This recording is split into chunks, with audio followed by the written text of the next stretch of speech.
Now, numerous other incidents of gender-based violence have been doing the rounds on social media under various hashtags, and there are big questions as to what has been done to address gender-based violence. And of course, we've seen the protests, especially last year, nationwide protests and the subsequent presidential summit to then highlight the issue of gender-based violence and announce specific policy reforms. We're joined now by Mbuyiselo, Botha, who is the Gender Equality Commissioner. Mbuyiselo, Botha, good evening, and thanks for your time. You know, it seems like another day in South Africa where yet again, not just one woman, but several women brutally killed. And at this point, the hunt for those who have committed these crimes ongoing. Good evening, Kathy. I think that we're in a crisis, Kathy, and it's a state of emergency, and we must continue to, urge the police to continue to be on the heels of those that have perpetrated this heinous act, Kathy. All that one can do now, especially from the Commission for Gender Equality, is to make sure that the family does get justice, Kathy.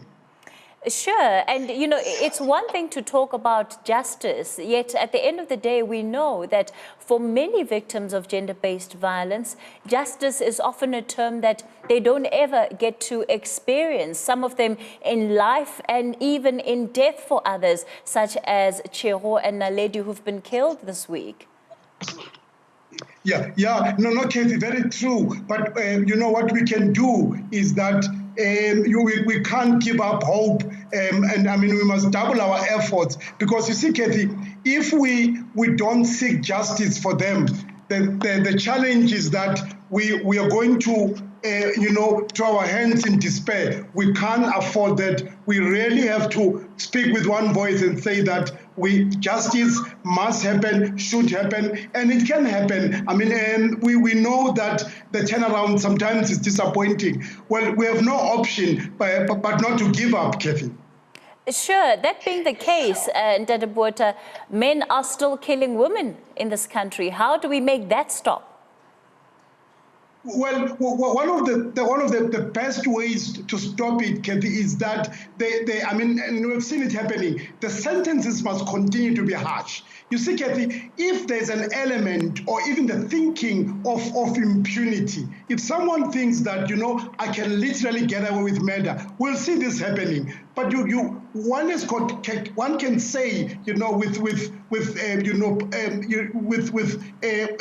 righteousness that we have seen our courts meting out some of the toughest sentences, and they need to be applauded. Our justice system is working very hard, but also, Kathy, we also have to come back and say, you and I, Joe Soap, we have a responsibility as communities, because the criminals, they live among us. We know them. So the point I'm making is that it's not actually a police matter only. We also have a responsibility, and we can't just shrug our shoulders and say or give up. We can't, because the minute we do that, it means we are allowing lawlessness to continue to go on. So what am I saying is that as the Commission, our view is that this is a community problem. This is a crisis. Now, it's a crisis that all of us, Kathy, must find in our hearts to, in fact, assist the police as they do their work.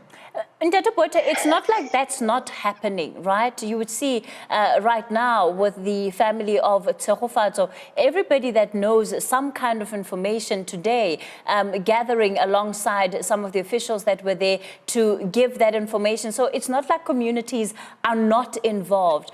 I suppose the big question is, of all the interventions that we have seen in the past year, what can we point to today as South Africans to say this is where the change has been? Because to the extent that the murders remain brutal, that they remain gruesome, means that on some level, we're simply not winning this fight.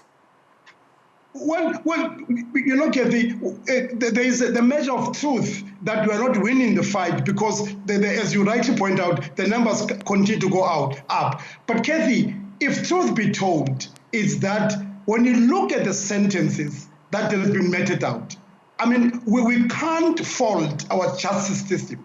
And you have, by the way, you have policemen and women who are working hard under difficult circumstances or conditions.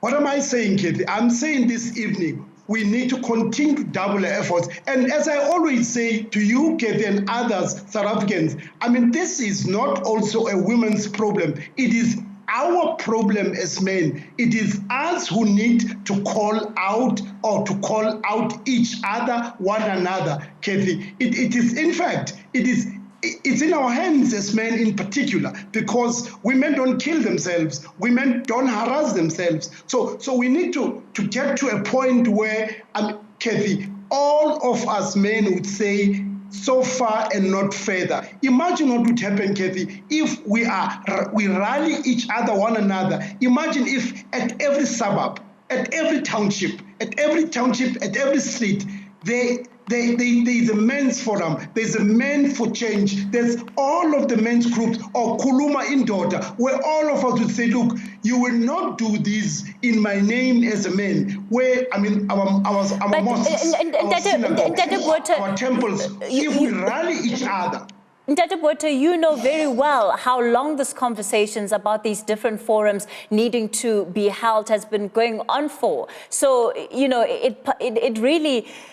It puzzles me that even today we're still having a conversation about forums when we should be seeing the action, we should be seeing the fruit. Why is it taking so long for us to see the fruit of justice? Well, Kathy, in fact, I mean, the calls and the activism on the ground is really happening. There are lots of men who are standing up, but notwithstanding the fact that there's much more that we need to do. But I worry that we should not get to a point where we become disempowered, you know, where we become disillusioned. Because when we do this, the option is that evil continues. All we need to do is to make sure that our voices continue to be heard. It's going to be difficult, it's not going to be easy, because there is this element again of impunity, as I said, Kathy. But I think it's important that one has got to emphasize that all of us in this society have a responsibility, Kathy, to say that we will not fold our arms, we will not keep quiet, we will not tire, because look, this is not going to be easy. All right, the Gender Equality Commissioner there, Mbuyiselo Botha.